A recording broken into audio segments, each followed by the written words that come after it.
Hello everyone. Today we will learn about the lost city of Harappa, tale of Indus Valley civilization. So let's start. Long ago in the early 1900s, near a small town called Harappa, present day we call it Punjab, a group of railway workers were busy digging the ground to lay railway tracks. As their shovels struck the earth, they found something very strange.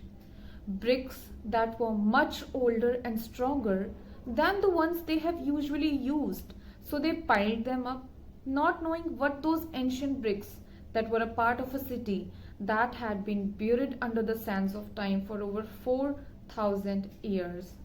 Soon the archaeologists arrived, curious to learn more.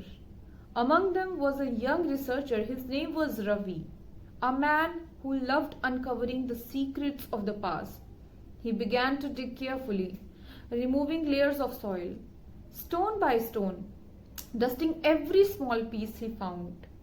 Each day, the ground revealed something new: pottery, beads, tools, and seals with strange animal figures carved on them.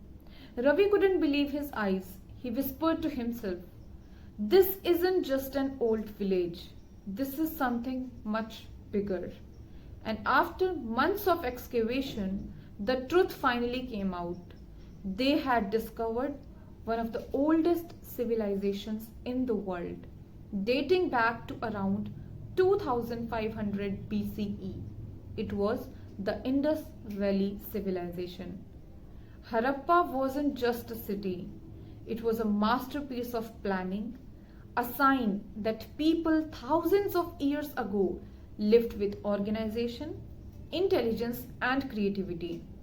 So just imagine walking through the streets of Harappa. The roads are wide and straight, cutting each other at right angles, just like a modern city grid. And on both sides stand brick houses with flat roofs and courtyards. Each house has a bathroom, and all the drains from the houses connect to a large covered drainage system. It is so advanced that even modern towns could learn from it. The people of Harappa believed in cleanliness, order, and balance. They used baked bricks for buildings, had public wells for water, and granaries for storing food.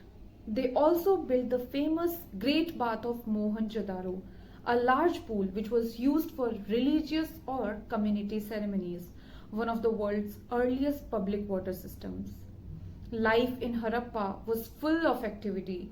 You could see potters shaping clay pots, weavers spinning cotton, and traders loading boats along the river.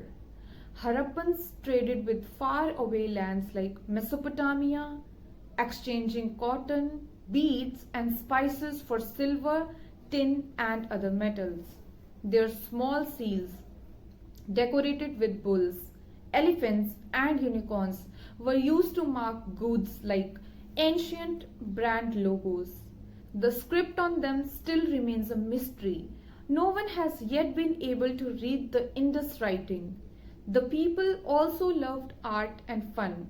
Archaeologists found toys, games, combs, bangles, and statues, showing that Harappans enjoyed beauty and creativity. They lived in peace, followed rules, and worked together.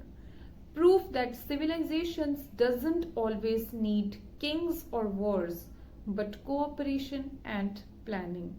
But then slowly, the great cities began to fall silent. The rivers that gave life to Harappa began to change their course. Some say floods destroyed the land. Others believe earthquakes or climate change forced people to leave. Whatever the reason, by around 1900 BCE, the Indus Valley civilization began to decline. The cities were abandoned, and the once busy streets turned into dust.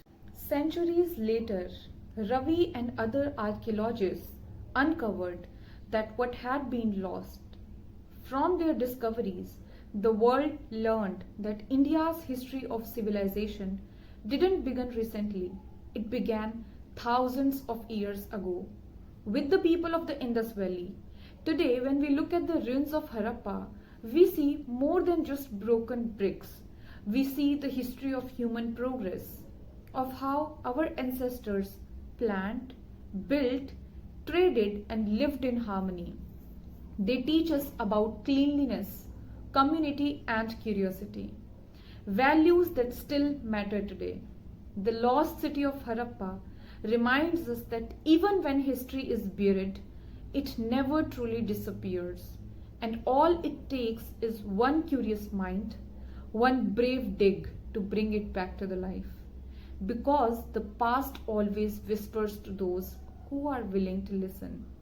The city may be lost in time, but its story will live forever. Thank you so much.